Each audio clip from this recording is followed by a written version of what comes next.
Hello વિદ્યાર્થી મિત્રો, કેમ છો? હું છું પ્રજ્ઞા ઝણકાટ. આપનું લર્ન વિથ પ્રજ્ઞામાં સ્વાગત છે. તો વિદ્યાર્થી મિત્રો, આજે આપણે ધોરણ 6 ચેપ્ટર નંબર 12 ગુણોત્તર અને પ્રમાણમાં ઉદાહરણ નંબર 10 નો અભ્યાસ કરીએ. શું કહે છે કે 15 સેમી અને 2 મીટરનો અને 10 સેકન્ડ અને 3 મિનિટનો ગુણોત્તર પ્રમાણમાં છે. તો મિત્રો તમે ચેક કરો, આનો નાનો એકમ સરખો છે? નહીં, આપણે સરખો કરવો પડશે.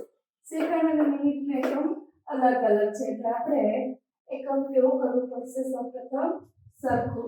તો સરખો એકમ કરવા માટે 2 મીટર બરાબર કેટલા સેમી થશે? તો કે 1 મીટર બરાબર 100 સેમી, તો 2 મીટર બરાબર 200 સેમી થાય.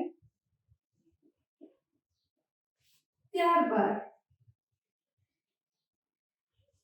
3 મિનિટ બરાબર કેટલી સેકન્ડ થશે?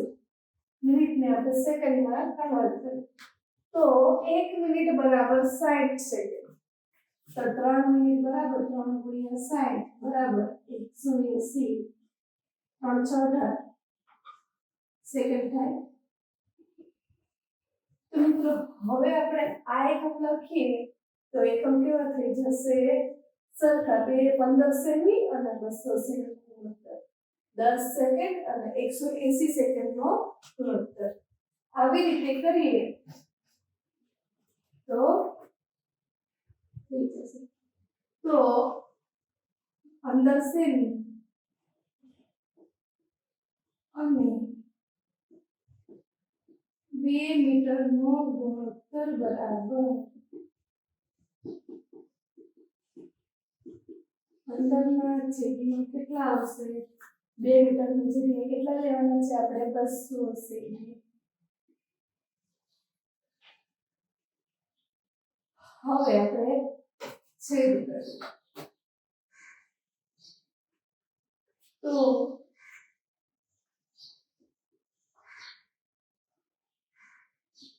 25 × 200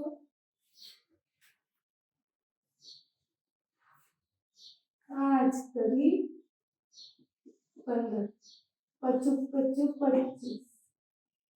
જવાબ શું? 3 ના છેદમાં, હવે છેદ ઉડેલ નથી, 3 નો 5 હારે ઉડે કે નો 8 હારે ઉડે? 5 8 40, એટલે 3 ના છેદમાં 40, એટલે આપણને જવાબ મળે છે 3/40.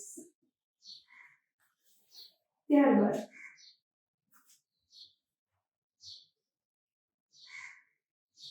10 સેકન્ડ અને 3 મિનિટનો ગુણોત્તર.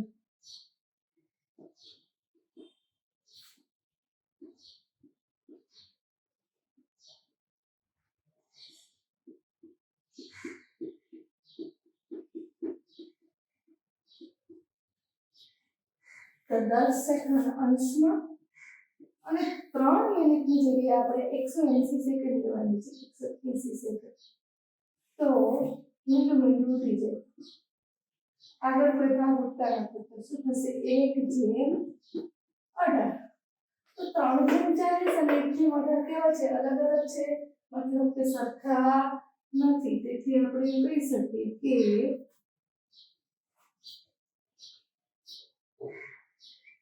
3/40 બરાબર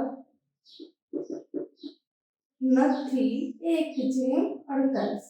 મતલબ કે આ પ્રમાણમાં નથી.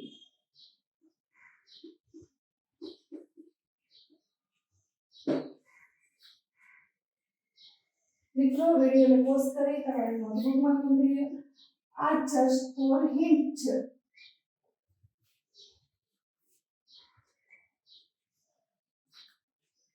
મિત્રો મારો વિડીયો પસંદ આવે તો લાઈક, શેર અને સબસ્ક્રાઇબ કરવાનું ભૂલતા નહીં.